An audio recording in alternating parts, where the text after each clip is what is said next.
Yoon Suk-yeol, officiellement destitué par la Cour constitutionnelle de Corée du Sud en décembre, l'ancien président avait donné l'ordre à l'armée d'encercler le Parlement. Au moins 100 Palestiniens ont perdu la vie ce jeudi dans des frappes aériennes à Gaza alors qu'Israël a amplifié son offensive sur l'enclave. La Hongrie a annoncé jeudi qu'elle allait se retirer de la Cour pénale internationale, alors que Viktor Orban a reçu à Budapest son homologue israélien Benjamin Netanyahou, visé par un mandat d'arrêt. Pour le secrétaire général de l'OTAN, Mark Rutte, tout cessez-le-feu ou accord de paix en Ukraine doit être durable, une déclaration faite en compagnie du ministre des Affaires étrangères ukrainien, Andriy Sybiha. Yoon Suk-yeol est officiellement destitué. La Cour constitutionnelle de Corée du Sud a pris sa décision à l'unanimité. L'ancien président est reconnu coupable d'avoir violé les principes fondamentaux de l'état de droit. En décembre dernier, Yoon Suk-yeol avait tenté d'imposer la loi martiale et donné l'ordre à l'armée d'encercler le Parlement. Des élus s'étaient barricadés pour voter l'abrogation de la loi martiale. Yoon Suk-yeol avait obtempéré en dénonçant une dictature parlementaire. 국민 주권주의 및 민주주의를 부정하고 병력을 투입시켜 중앙선관위를 압수수색하도록 하는 등 헌법이 정한 통치 구조를 무시하였으며 La crise politique polarise les Sud-Coréens depuis la tentative de coup de force de Yoon Suk-yeol. Des manifestants anti-Yoon ont acclamé le verdict de la Cour constitutionnelle au moment où des partisans de l'ancien président accusaient d'ennemis ceux qui soutenaient sa destitution. De son côté, Yoon Suk-yeol dit avoir le cœur brisé de ne pas avoir répondu aux attentes de ses concitoyens. Sa destitution ouvre la voie à une élection présidentielle anticipée. Le scrutin doit avoir lieu d'ici 60 jours. Au moins 100 Palestiniens ont été tués en une seule journée lors de frappes aériennes israéliennes dans la bande de Gaza. 27 d'entre eux ont péri lors d'une attaque qui a visé une école dans le quartier de Toufa, dans le nord du territoire où vivent des Palestiniens déplacés. Parmi les victimes, une douzaine d'enfants et 5 femmes. Une autre attaque contre des maisons dans un quartier voisin a fait au moins 30 autres victimes, selon les autorités médicales palestiniennes. Cette nouvelle tragédie survient alors qu'Israël a intensifié son offensive sur l'enclave dans le cadre d'une campagne visant à accroître la pression sur le Hamas afin qu'il libère les derniers otages israéliens et à terme à expulser le groupe islamiste de la bande de Gaza.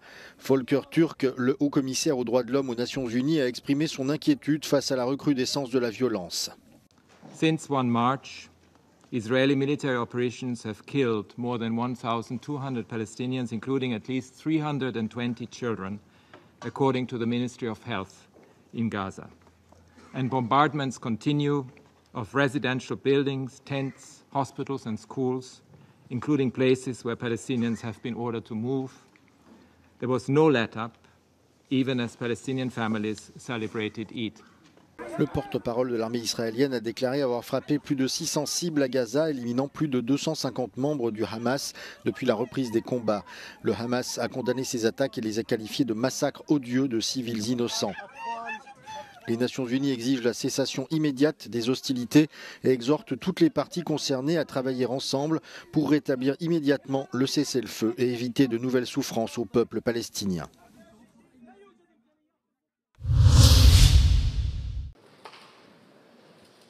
Benjamin Netanyahou a été reçu jeudi en grande pompe à Budapest par son homologue hongrois Viktor Orban, et ce en dépit du mandat d'arrêt à l'encontre du Premier ministre israélien. À l'occasion de cette visite, le gouvernement hongrois a de plus annoncé qu'il se retirait de la Cour pénale internationale, qu'il accuse d'être devenu un organe politique.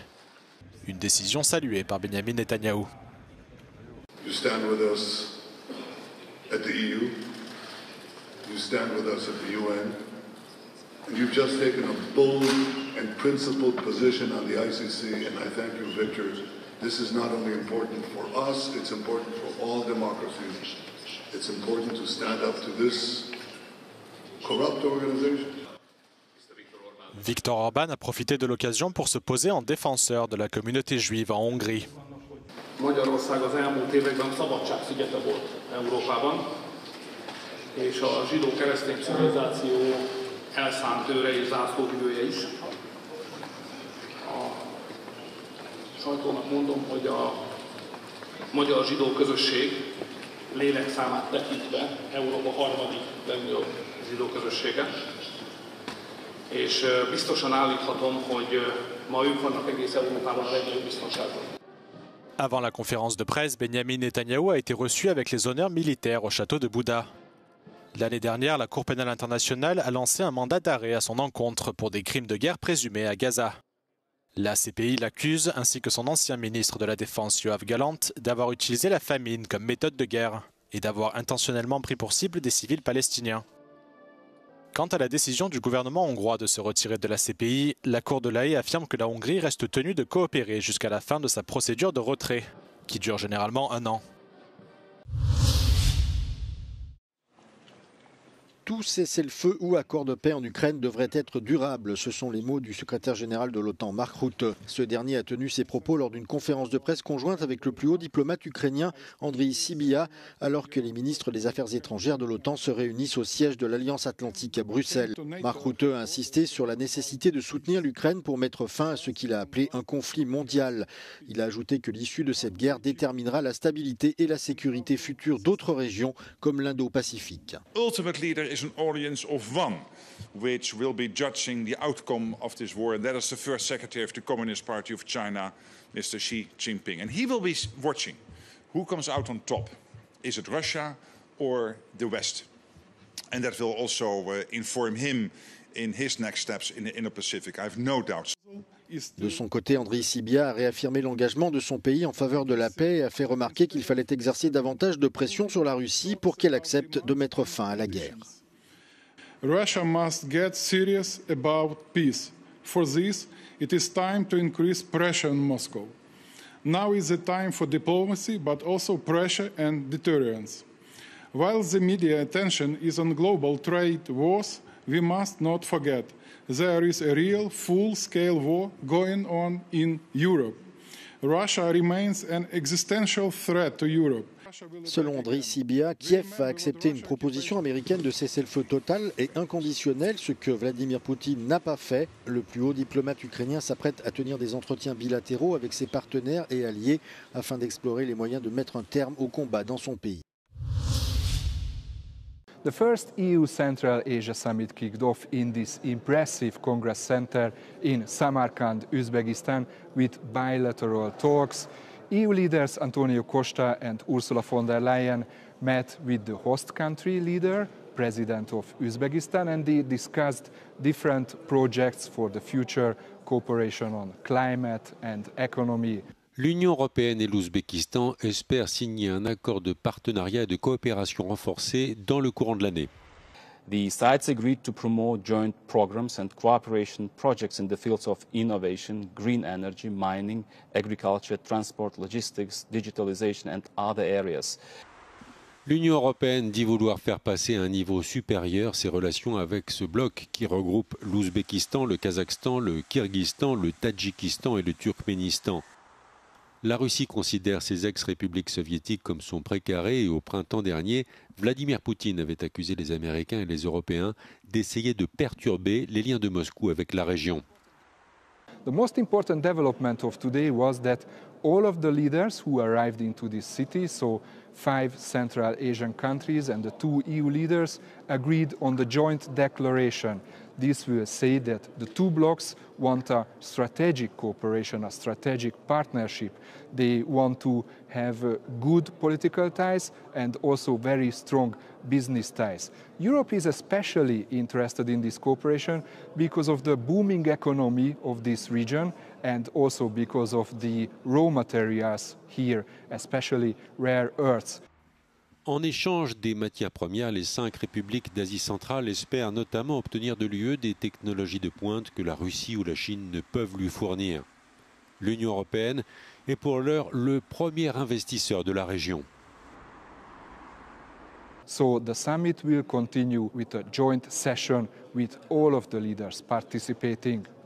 Sándor Zsiros reported for Euronews from Samarkand, Uzbekistan.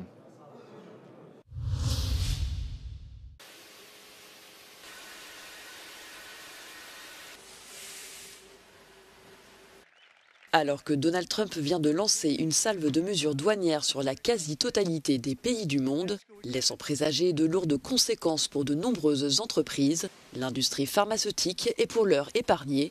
Les professionnels du secteur restent cependant sur le qui-vive. Les mots utilisés à l'annonce des tarifs douanières étaient pas super spécifiques. En fait, le mot qui est utilisé, c'était pharmaceuticals. Est-ce qu'il s'agit que des produits finis ou est-ce qu'il s'agit aussi, par exemple, des éléments qui sont nécessaires pour constituer un médicament? Ça, c'est pas tout à fait clair. Donc nous sommes soulagés, mais nous restons très vigilants et nous appelons aussi à une action au niveau européen pour renforcer notre compétitivité du secteur. Les États-Unis dépendent en grande partie de l'industrie pharmaceutique européenne. En 2024, les produits pharmaceutiques représentaient le premier poste d'importation américaine en provenance des pays de l'Union européenne pour un total de 127 milliards de dollars. Le Danemark, la Belgique et l'Allemagne figurant parmi les plus grands exportateurs du secteur. Je pense que la plupart des grandes firmes fonctionnent à un niveau mondial. Ici en Belgique, nous avons beaucoup de présence de firmes américaines, mais aussi d'autres pays, et qui ne sont pas que concentrées en Belgique ou que concentrées aux États-Unis. Ce qui est important, c'est qu'au niveau Europe, nous faisons en sorte que notre compétitivité reste vraiment intacte. Si l'imposition de droits de douane sur les produits pharmaceutiques laisse craindre une augmentation de leur prix, les médicaments, en devenant trop chers, pourraient enregistrer une baisse de la demande, ce qui pourrait entraîner à terme une diminution de la production.